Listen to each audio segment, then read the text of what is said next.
ഒരു നായ അറിയാതെ ഒരു ദിവസം പൂർണ്ണമായും ഗ്ലാസ് കൊണ്ട് നിർമ്മിച്ചൊരു വലിയ മാളികയ്ക്കുള്ളിൽ അകപ്പെട്ടുപോയി. അകത്തേക്ക് നോക്കിയിടത്തെല്ലാം കണ്ണാടികൾ. നായ എങ്ങോട്ട് തിരിഞ്ഞാലും അവിടെ മറ്റൊരു നായ. മുന്നിൽ, പിന്നിൽ, വശങ്ങളിൽ നൂറുകണക്കിന് നായകൾ. പുറത്തേക്ക് പോകാൻ ഒരു വഴിയും കാണുന്നില്ല. അവസാനം നായ ചിന്തിച്ചു, ഞാൻ ശത്രുക്കളുടെ നടുവിലാണ്. അത് കുരയ്ക്കാൻ തുടങ്ങി.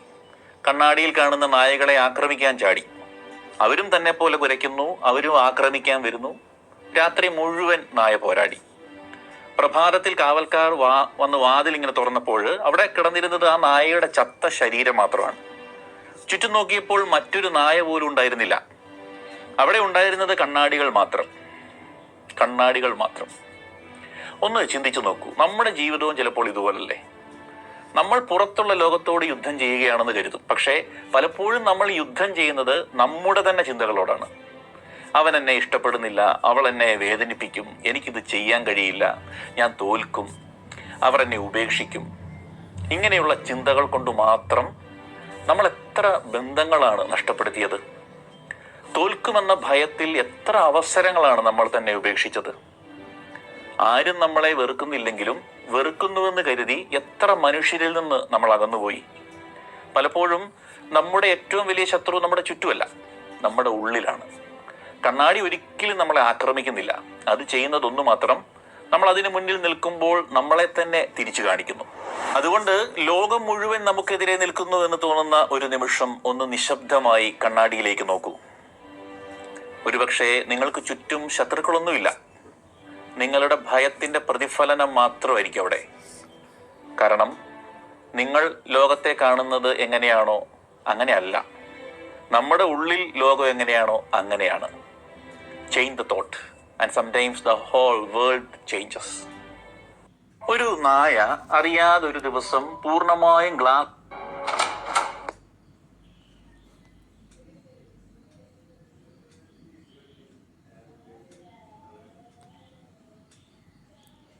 Sari prices how much? അങ്ങനെയല്ല പറയേണ്ടത്. നിങ്ങൾ what's the price of this sari എന്ന് വേണം ചോദിക്കാൻ. ഓ ശരി, what's the price of this sari?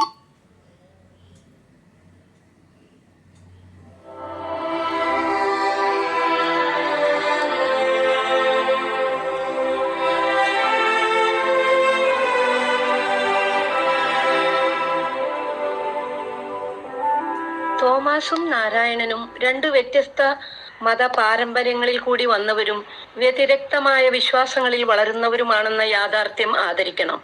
അതേസമയം രണ്ടുപേരെയും ഹൃദയതലത്തിൽ വിളക്കിച്ചേർക്കുന്ന ആധ്യാത്മിക അനുഭൂതികൾ ഉണ്ടെന്ന സത്യവും അംഗീകരിക്കണം.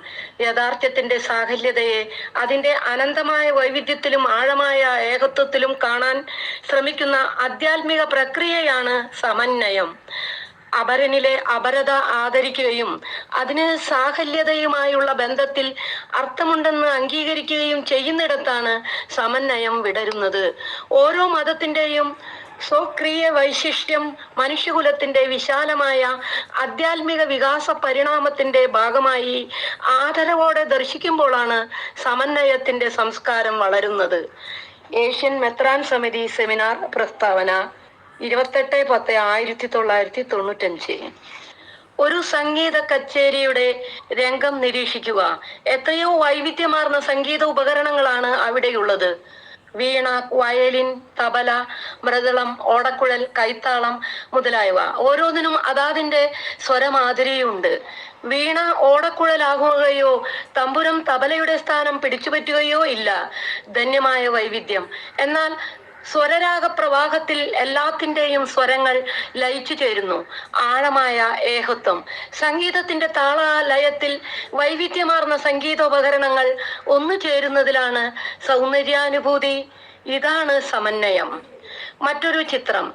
ഒരു വൃക്ഷത്തെ നോക്കുക. രണ്ട് ഇലകൾ പൂർണ്ണമായും ഒരുപോലെയല്ല.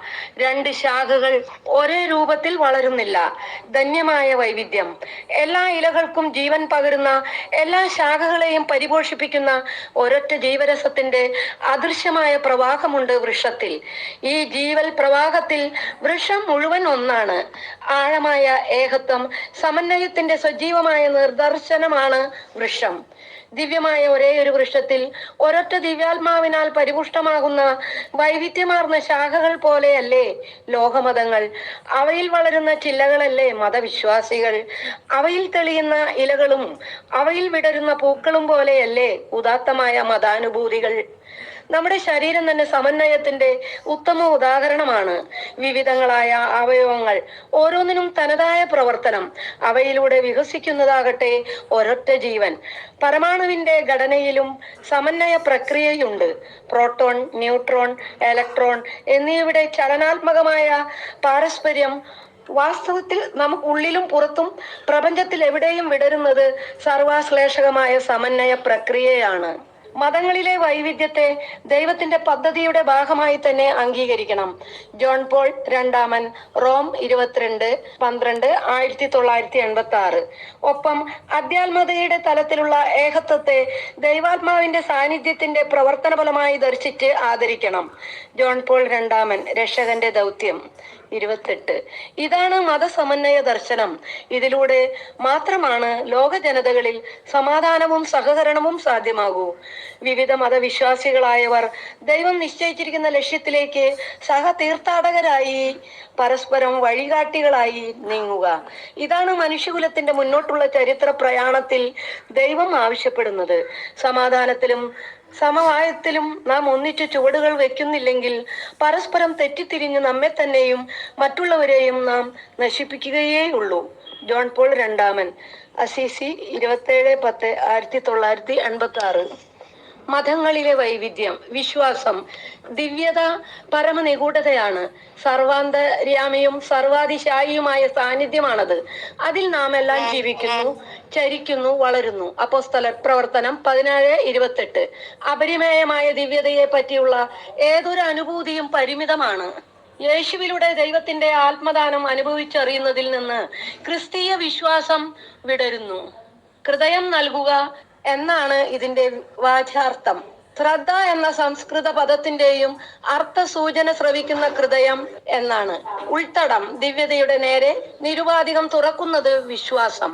പരിമിതമായ വിശ്വാസാനുഭൂതിയും സാർവത്രികമായ ആധ്യാത്മികതയും തമ്മിലുള്ള ബന്ധവും വ്യത്യാസവും മനസ്സിലാക്കാൻ ഒരു ചിത്രം സഹായകമാകും.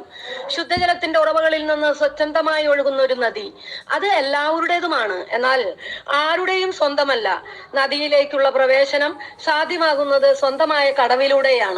പലരും പല കടവുകളിലൂടെ നദിയിലേക്ക് ഇറങ്ങുന്നു. ദിവ്യതയുടെ ജീവത് പ്രവാഹത്തിന്റെ രക്ഷാകര അനുഭൂതിയാണ് ആധ്യാത്മികത. അതിലേക്കുള്ള വൈയക്തികമായ പ്രവേശനം വിശ്വാസം. ഒരേ ഒരു നദി, പല കടവുകൾ എന്നതുപോലെ ഒരൊറ്റ ദൈവീക ജീവധാര.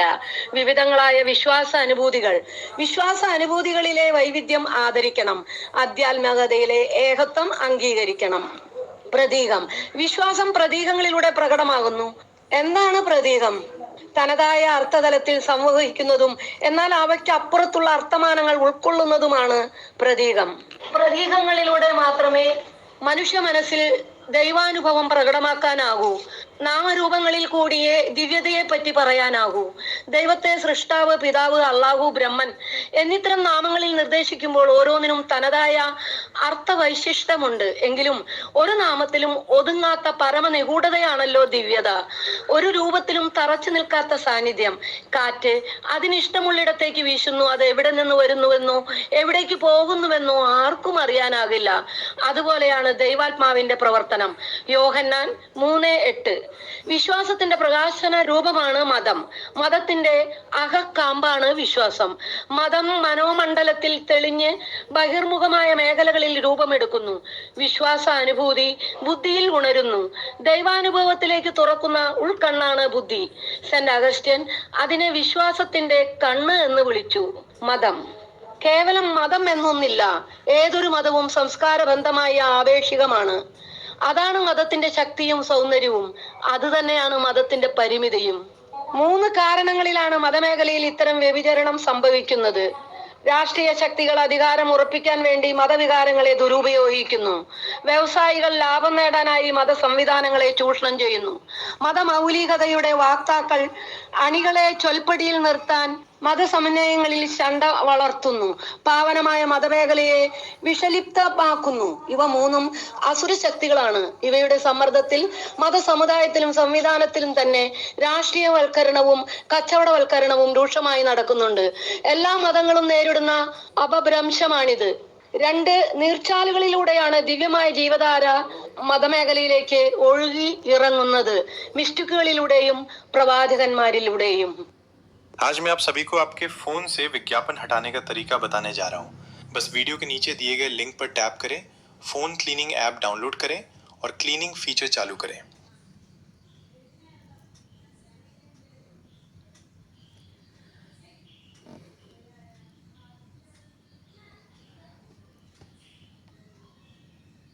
നല്ലൊരു ചിന്ത. ഒരു യുവാവിന് ഒരു കീറിയ വസ്ത്രമേ ഉണ്ടായിരുന്നുള്ളൂ. അത് പഴയതും കീറിയതും ആയിരുന്നതിനാൽ വേണ്ടത്ര വൃത്തിയായി സൂക്ഷിക്കുന്നതിന് അവർ ശ്രമിച്ചിരുന്നുമില്ല. എന്നാൽ ഓണത്തിന് അവന് ഒരു സമ്മാനം ലഭിച്ചു, ഒരു ജോഡി നല്ല പുതിയ ഡ്രസ്സ്. അതും ധരിച്ച് അവൻ സുഹൃത്തുക്കളുടെ അരികിലേക്ക് പോകുമ്പോൾ ഇതുവരെ ഒരിക്കലും അവന് തോന്നിയിട്ടില്ലാത്ത ഒരു ഗമ. അവൻ അന്തസ്സോടെ കൂട്ടുകാരുടെ അരികിലെത്തി. അവരും അവനെ പ്രശംസിച്ചു. ഓണം കഴിഞ്ഞിട്ടും അവൻ ആ വസ്ത്രം നന്നായി കഴുകി തേച്ച്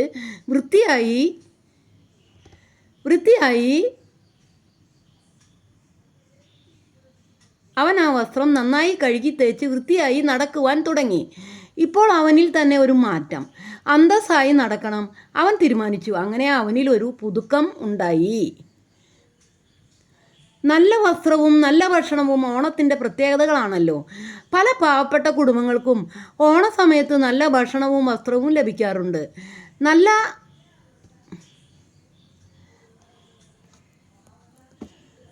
നല്ല വസ്ത്രം ധരിക്കുമ്പോൾ നാം അറിയാത്ത ഒരു ആത്മാഭിമാനം തോന്നും. നമ്മുടെ വസ്ത്രം കീറിയതോ മുഷിഞ്ഞതോ ആണെങ്കിൽ സമൂഹത്തിലെത്തുമ്പോൾ നമുക്കൊരു ജാള്യത തോന്നാറില്ലേ? പട്ടിണിയാണെങ്കിൽ മറ്റുള്ളവർ അത് അറിഞ്ഞെന്നിരിക്കില്ല. എന്നാൽ കീറിയതോ മുഷിഞ്ഞതോ ആയ വസ്ത്രം എല്ലാവരും കാണുവാനിടയാകും. അത് നമ്മുടെ ആത്മാഭിമാനത്തെ തകർത്ത് കളയും. ഓണക്കാലത്ത് നല്ല ഭക്ഷണവും വസ്ത്രവും ലഭിക്കുന്നു എന്നത് ആ വിധത്തിലും സന്തോഷകരമായ ഒരു വാർത്തയാണ്. മറ്റുള്ളവർ നൽകിയതാണെങ്കിൽ പോലും അതിന് ജീവിതത്തിൽ ഒരു സ്വാധീനം ഉണ്ടാകും. ഇവിടെ നാം ഓർക്കേണ്ട ഒരു കാര്യം, നല്ല ഭക്ഷണവും നല്ല വസ്ത്രവും ലഭ്യമല്ലാത്ത അനേകർ ഈ ലോകത്തിലുണ്ട്. അതിദരിദ്ര വിമുക്ത കേരളമെന്ന് നാം പറഞ്ഞാലും ഇന്നും കേരളത്തിൽ അതിദരിദ്രർ ധാരാളമുണ്ട്. അവർക്കും ആത്മാഭിമാനത്തോടെ അന്തസ്സായി ജീവിക്കുവാൻ ആഗ്രഹമുണ്ട്, പക്ഷെ കഴിയുന്നില്ല. ഇവിടെ അങ്ങനെയുള്ളവരെ സഹായിക്കേണ്ട വലിയൊരു ഉത്തരവാദിത്വം നാം ഏവർക്കുമുണ്ട്. നല്ല വസ്ത്രവും ധരിച്ച് കേമന്മാരായി നടക്കുന്നതിലുള്ള അഭിമാനം മാത്രമല്ല, മറ്റുള്ളവരെ അങ്ങനെ നടത്തുവാൻ കഴിയുന്നതിൽ അഭിമാനം കണ്ടെത്തുന്നവരാണ് യഥാർത്ഥ ശ്രേഷ്ഠതയുള്ളവർ. അതിനാൽ ഓണക്കാലത്ത് മാത്രമല്ല, ജീവിതം മുഴുവൻ എന്നും ഓണമാക്കി മാറ്റി അനേകരുടെ ജീവിതത്തിന് അഭിമാനം പകരുവാൻ നമുക്ക് സാധ്യമാകട്ടെ. അങ്ങനെയാവട്ടെ നമ്മുടെ ഓണാഘോഷം.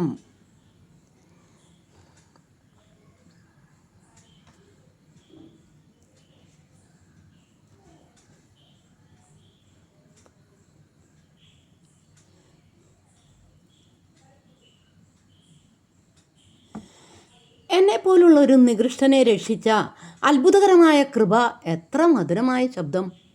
ഒരിക്കൽ ഞാൻ നഷ്ടപ്പെട്ടു, പക്ഷേ ഇപ്പോൾ കണ്ടെത്തി. അന്ധനായിരുന്നു, പക്ഷേ ഇപ്പോൾ എനിക്ക് കാഴ്ചയുണ്ട്. എൻ്റെ ഹൃദയത്തെ ഭയപ്പെടാൻ പഠിപ്പിച്ചതും എൻ്റെ ഭയങ്ങളെ ശമിപ്പിച്ചതും കൃപയായിരുന്നു. ഞാൻ ആദ്യമായി വിശ്വസിച്ച നിമിഷം ആ കൃപ എത്ര വിലപ്പെട്ടതായി പ്രത്യക്ഷപ്പെട്ടു. ഞാൻ ഇതിനകം നിരവധി അപകടങ്ങളിലൂടെയും കഷ്ടപ്പാടുകളിലൂടെയും കെണികളിലൂടെയും കടന്നുപോയിട്ടുണ്ട്. കൃപ എന്നെ ഇതുവരെ രക്ഷിച്ചു. കൃപ എന്നെ വീട്ടിലേക്ക് നയിക്കും. 4. കർത്താവ് എനിക്ക് നന്മ വാഗ്ദാനം ചെയ്തിട്ടുണ്ട്. അവൻ്റെ വചനം എൻ്റെ പ്രത്യാശയെ ഉറപ്പിക്കുന്നു. എൻ്റെ ജീവിതകാലം മുഴുവൻ അവൻ എൻ്റെ പരിചയവും ഓഹരിയുമായിരിക്കും. അതെ, 5. അതെ, ഈ മാംസവും ഹൃദയവും ക്ഷയിച്ച് മർത്യജീവിതം ഇല്ലാതാകുമ്പോൾ തിരശീലയ്ക്കുള്ളിൽ സന്തോഷത്തിൻ്റെയും സമാധാനത്തിൻ്റെയും ജീവിതം ഞാൻ സ്വന്തമാക്കും. 6. ഭൂമി പെട്ടെന്ന് മഞ്ഞുപോലെ അലിഞ്ഞു പോകും. സൂര്യൻ പ്രകാശിക്കില്ല. എന്നാൽ താഴെ എന്നെ വിളിച്ച ദൈവം എന്നേക്കും എൻ്റേതായിരിക്കും. പുരാതനവും ആധുനികവും. 2013.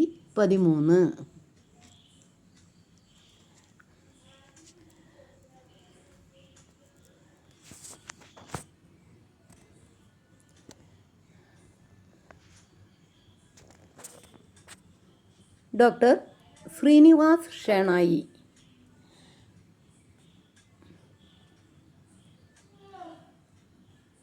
Dr. Srinivas Shenoy, I liked what you wrote.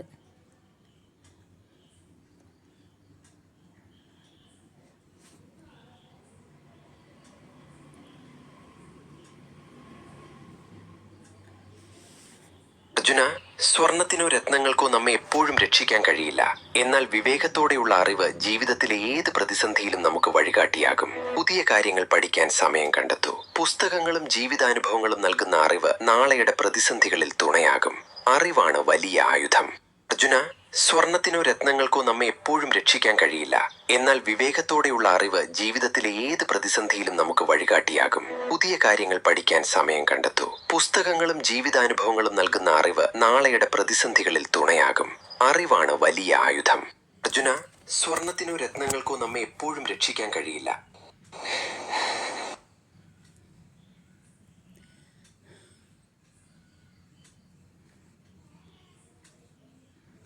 എല്ലാവരെയും നമുക്ക് സ്നേഹിക്കാൻ വളരെ എളുപ്പമാണ്, സത്യമല്ലേ?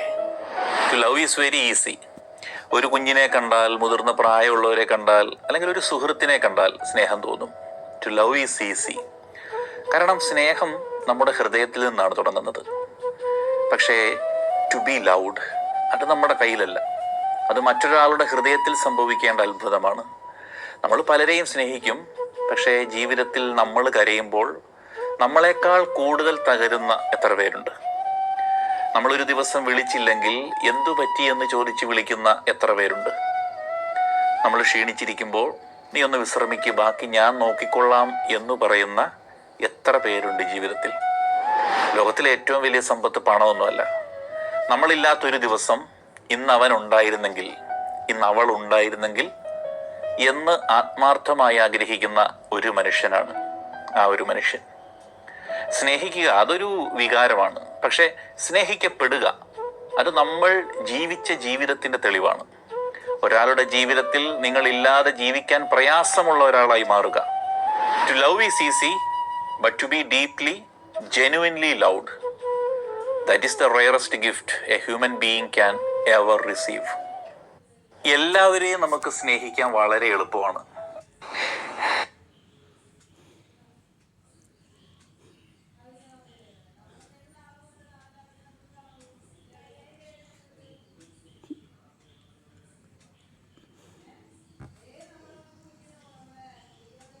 നല്ല ചിന്ത. കാട്ടിലൂടെ ഇര തേടി നടന്ന ഒരു കരടിയുടെ മൂക്കിൽ ഒരു തേനീച്ച കുത്തി. കരടിക്ക് സഹിക്കവയ്യാത്ത വേദന തോന്നി. അത് കോപത്തോടെ കാട്ടിലൂടെ ഓടി നടന്നു. അപ്പോൾ അടുത്ത് കണ്ട ഒരു തേനീച്ചക്കൂട് മുഴുവൻ നശിപ്പിക്കുവാൻ അത് ശ്രമിച്ചു. തേനീച്ചകളെല്ലാം കൂടിയിളകി കരടിയെ കുത്തി. അതിൻ്റെ മൂക്കിലും തലയിലും എല്ലാം എണ്ണമില്ലാത്ത കുത്തുകൾ കിട്ടി. അതിനാൽ അത് വെപ്രാളം പിടിച്ച് ഓടി. ആ ഓട്ടത്തിനിടയിൽ മുൻപിലുണ്ടായിരുന്ന ആ വലിയ കൊക്ക കാണുവാൻ കഴിഞ്ഞില്ല. അത് ആ കൊക്കയിലേക്ക് മറിഞ്ഞു വീണ് ചത്തുപോയി.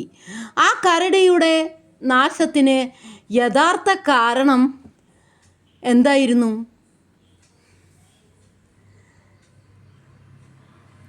ആ കരടിയുടെ നാശത്തിന് യഥാർത്ഥ കാരണം എന്തായിരുന്നു? തേനീച്ചകൾ അല്ലായിരുന്നു എന്നത് നിശ്ചയം. പിന്നെ എന്താണ്? അതിന് തന്നെ സ്വയം നിയന്ത്രിക്കുവാൻ കഴിയാതെ പോയ അമിത കോപം. ആ കോപം കാരണമാണ് അത് തേനീച്ചക്കൂട് നശിപ്പിക്കാൻ ശ്രമിച്ചത്. കോപം എത്ര ഭയങ്കരമാണ്! കോപിഷ്ഠരായവർ മറ്റുള്ളവരെ നശിപ്പിക്കുവാൻ ശ്രമിക്കുന്നത് സാധാരണമാണ്. എന്നാൽ നമ്മുടെ ക്രോധം കൊണ്ട് മറ്റുള്ളവർക്ക് വലിയ വിനാശം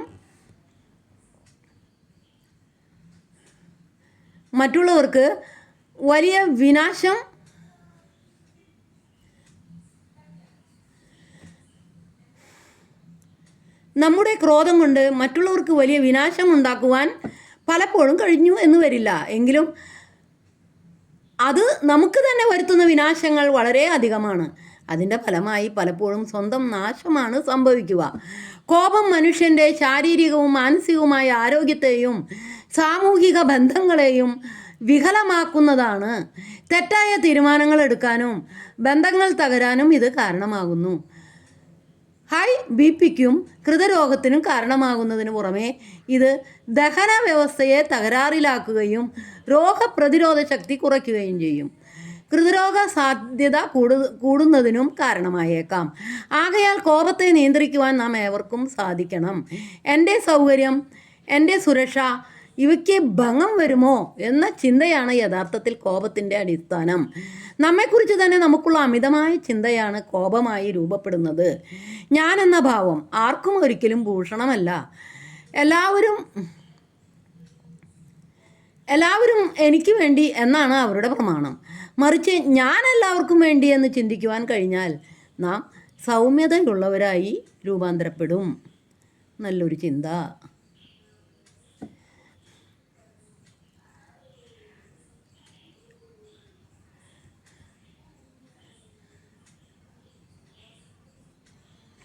കർത്താവാണ് എൻ്റെ ഇടയൻ, എനിക്കൊന്നിനും കുറവുണ്ടാവുകയില്ല.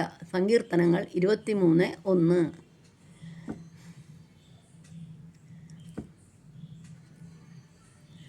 അങ്ങനെ ഈ കൊല്ലത്തെ ഓണം കഴിഞ്ഞു.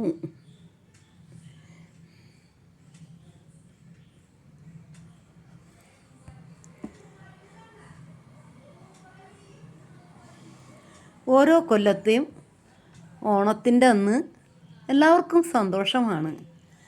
ആ സന്തോഷം പലതരത്തിലാവാം. മറ്റുള്ളവർക്ക് വേണ്ടി നമ്മളാൽ കഴിയുന്ന എന്തെങ്കിലും ചെയ്യുമ്പോൾ നമ്മളെപ്പോലെ തന്നെ സന്തോഷം മറ്റുള്ളവർ അനുഭവിക്കണം എന്നുള്ളത് വരുമ്പോൾ ഇതൊക്കെയാണ് ഓണത്തിൻ്റേതായ ആ സുഖം ശരിക്കു പറഞ്ഞാൽ.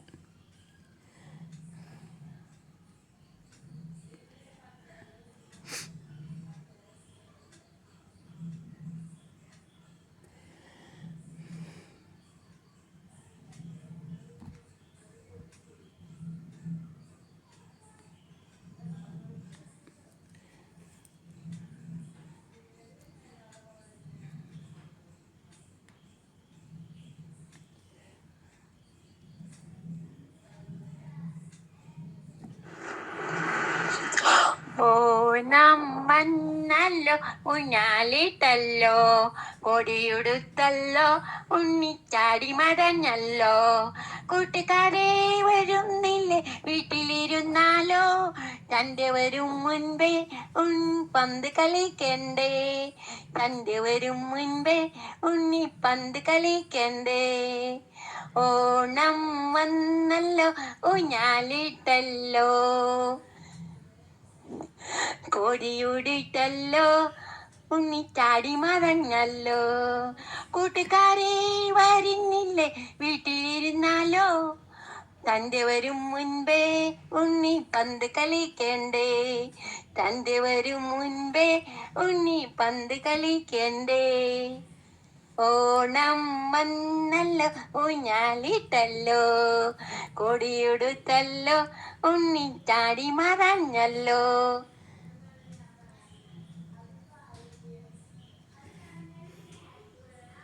ഓണം വന്നല്ലോ, ഊഞ്ഞാലിട്ടല്ലോ, കൊടിയുടുത്തല്ലോ, ഉണ്ണിച്ചാടി മറഞ്ഞല്ലോ. കൂട്ടുകാരെ വരുന്നില്ലേ, വീട്ടിലിരുന്നാലോ, സന്ധ്യ വരും മുമ്പേ പന്ത് കളിക്കണ്ടേ, സന്ധ്യ വരും മുമ്പേ പന്ത് കളിക്കണ്ടേ. എന്ത് വിധിയത്, വല്ലാത്ത ചതിയത്,